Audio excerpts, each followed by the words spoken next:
आज हम जो है आपका लव मैरिज, अरेंज मैरिज के बारे में बात करते हैं कि लव मैरिज कब होता है, अरेंज मैरिज कब होता है। समझते हैं ग्रहों के माध्यम से। ठीक है, जैसे कि देखा जाए तो कहते हैं कई लोग, और मैंने देखा भी है तो सही बात भी है कि अरेंज मैरिज सक्सेस होती है, फिर भी लव मैरिज कहाँ तक सक्सेस होता है, सक्सेस नहीं होता है। कौन से ग्रह लव मैरिज के लिए जिम्मेदार होते हैं, आज हम इसको समझते हैं, विचार करते हैं। ठीक है, जैसे कि समझिए ये आपका लग्न कुंडली है। ठीक है, अब इसमें मैं राशि नहीं बिठा रहा हूँ, ग्रह नहीं बिठा रहा हूँ, बस समझ जाने के लिए आपको बता दिया हूँ। लग्न कुंडली है। लग्न कुंडली जो है आप लोग अपनी हो या किसी की हो देखने के लिए आप किसी भी सॉफ्टवेयर के माध्यम से आप खोल सकते हैं, देख सकते हैं। तो जानते हैं कि ये इसे लग्न बोलते हैं, ये भाव है आपके 12 भाव, तो इसे लग्न बोलते हैं। तो देखिए जैसे कि देखते हैं कि लग्न जो है आपका ये अपना घर है, अपना शरीर है, आपका अपना ही सब कुछ है। लेकिन पंचम भाव आपके क्या बताता है, आपके जो भावनाएं हैं आपके इमोशंस को दिखाता है। आपका इमोशंस कैसा है, आप किसी बारे में क्या सोचते हैं, क्या विचार करते हैं। क्या है, जब प्रेम होता है तो किसी की जब व्यक्ति भावनात्मक जुड़ता है, इमोशंस जुड़ता है, तब वह प्रेम उत्पन्न होता है। ठीक है, प्रेम और आकर्षण अलग अलग है, तो समझिएगा। ठीक है, तो यहाँ से प्रेम उत्पन्न होता है। इस सप्तम भाव को बोलते हैं विवाह का घर बोलते हैं। इसे विवाह का विचार करते हैं। जो एक रिलेशन संबंध बहुत ही अधिक काल तक चले, बहुत ही अधिक समय तक चले, एक विवाह संबंध ही ऐसा है जो हर समय अधिक समय चलता है। तो लंबे रिलेशनशिप को जो है विवाह बोलते हैं, यही विवाह का भाव ये बोलते हैं। अष्टम भाव है, अष्टम भाव को बोलते हैं ससुराल। ससुराल क्यों बोलते हैं, समझिएगा। यह अपना भाव हुआ, यह अपना भाव अपने से सप्तम अपने पति का भाव हुआ, अर्थात अपना अपना विवाह का घर हुआ। तो ये अपने से द्वितीय अपना कुटुंब है, अपना घर है। ठीक है, अपना कुटुंब है, अपना अपना घर है ये। और यह लड़कियों के लिए लड़कों के लिए अपना घर है ये, अपना कुटुंब, ये अपना भाव, अपना घर है ये कुटुंब। ठीक है, और लड़कियों के लिए क्या होगा, अपना जो मायका हो वो तो अलग होगा विवाह के पहले। जब विवाह के बाद कुटुंब देखेंगे तो उनके लिए अपना, ये तो अपना भाव, ये पति का भाव हुआ, और पति से जो कुटुंब भाव होगा उसका जो घर है वह उसका अपना घर होगा। तो पति का ससुराल, जब पत्नी का ससुराल देखेंगे या पति का ससुराल देखेंगे, अष्टम भाव से देखेंगे। ठीक है, तो ससुराल का विचार भी अष्टम भाव से करते हैं। यदि विवाह हो रहा है तो उसमें ससुराल की सम्मति कैसी है, क्या वह ससुराल पक्ष से व्यवधान उत्पन्न होंगे, व्यवधान उत्पन्न नहीं होंगे, क्या स्थिति होगी। और आपका एकादश भाव आपके मित्रता का भाव होता है। आप किसी से मिले, उस सबकी मित्रता हुई, मित्रता से आपको जुड़े, आपके इमोशंस हुए, आपसे प्रेम हुआ। तो प्रेम विवाह के लिए हमको कई चीज का विचार करना पड़ता है, जिसमें से हम कुछ बिंदुओं पर चर्चा करेंगे। ठीक है, पहले तब का पंचम भाव, सप्तम भाव, एकादश भाव, अष्टम भाव को देखना आवश्यक है, क्योंकि पंचम भाव के भावनात्मक दिखेगा, सप्तम भाव के विवाह बताएगा विवाह होगा नहीं होगा, अष्टम भाव आपके जो आपको किस प्रकार से ससुराल मिलेगा तो वो दिखाएगा। देखिए कोई लोग पूछते हैं कि मेरा ससुराल कैसा मिलेगा मुझे, तो इसके लिए कोई दिक्कत नहीं, आप कुंडली खोलिए, अष्टम भाव से देख लीजिए कि अष्टम भाव पीड़ित है, खराब है, अच्छा है, उसकी स्थिति क्या है, उसके अनुसार उसके जो ससुराल पक्ष होगा उसको बता सकते हैं कि ससुराल कैसा होगा। ठीक है, अब देखिए विवाह के लिए कई ग्रह कारक होते हैं। ऐसे लड़कियों के लिए विवाह कारक आपका गुरु हुआ, लड़कों के लिए विवाह कारक शुक्र हुआ।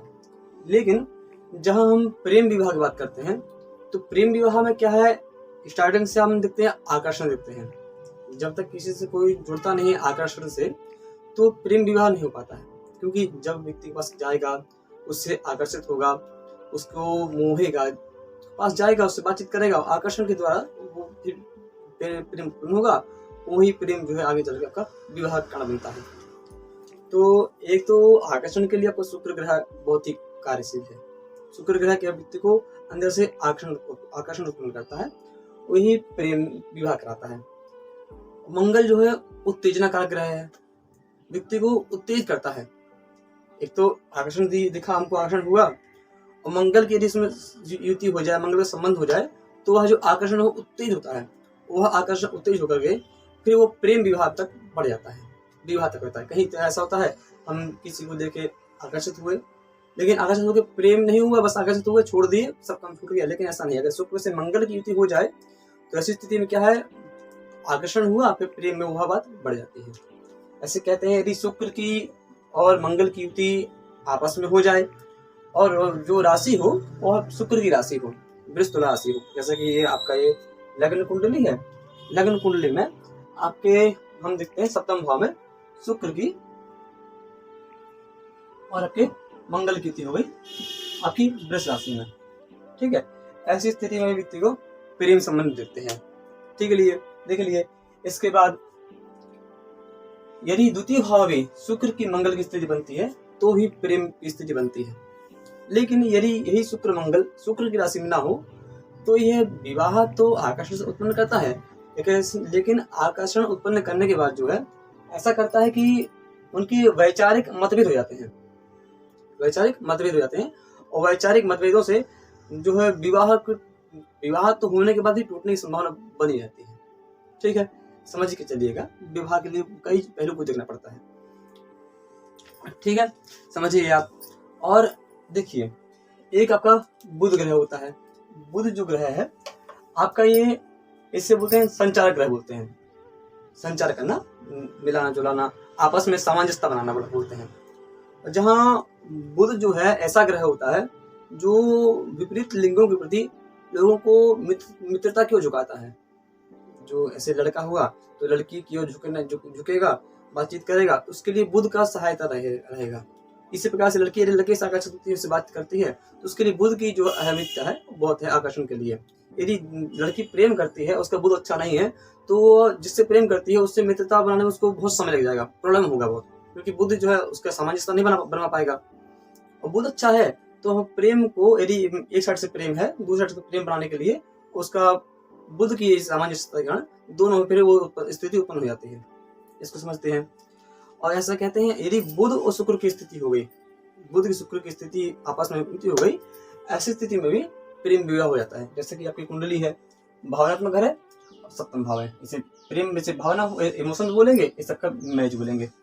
इमोशन में यदि आपका शुक्र बुध हो जाए, शुक्र हो गया आपका बुध हो गया, बुध ने आपके शुक्र ने आपको आकर्षण दिया और बुध ने आपके जो सामंजस्य को बढ़ाया, दोनों में बातचीत हुआ, प्रेम बढ़ा और प्रेम सबके इमोशन क्रिएट हुआ, इमोशन में क्रिएट हुआ आपका विवाह हो गया।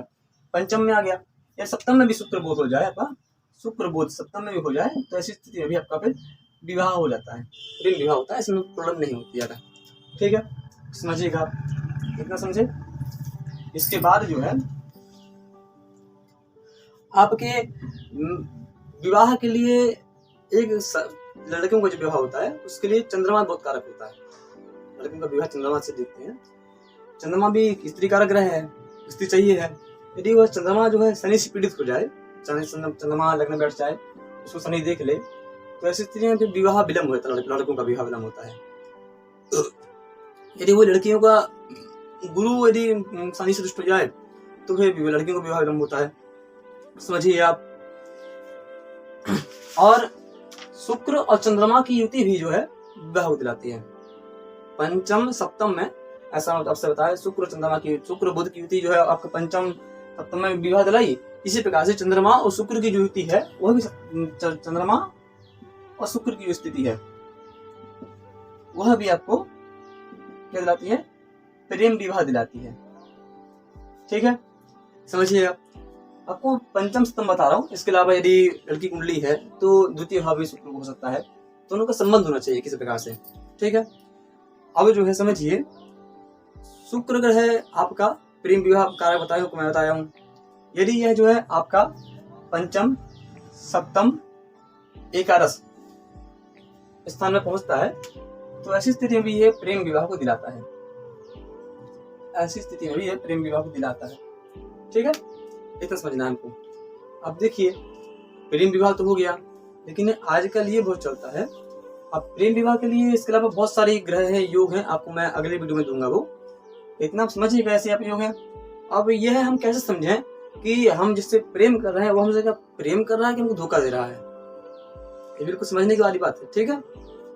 क्योंकि यह खासकर आज का जो वातावरण है इसके अनुसार ये खासकर हो रहा है कि प्रेम तो नाम मात्र का है, न प्रेम है भी नहीं, धोखा खासकर मिलता है दिखने में। तो ऐसी स्थिति उत्पन्न क्यों होती है? जैसे हम बोलते हैं चंद्रमा आपके इमोशन क्रिएट करता है, चंद्रमा को इमोशन बोलते हैं, और साथ में शुक्र को आकर्षण बोलते हैं। चंद्रमा तो आपका जो पंचम भाव है, ये इस इमोशन बोलते हैं। तो पंचम का जो आपको लॉर्ड ग्रह होगा, पंचम का आपको स्वामी ग्रह होगा, यदि वो अपने से व्यय पहुंच जाए, चतुर्थ पहुंच जाए, तो ऐसी स्थिति में व्यक्ति को प्रेम संबंध में प्रॉब्लम आती है।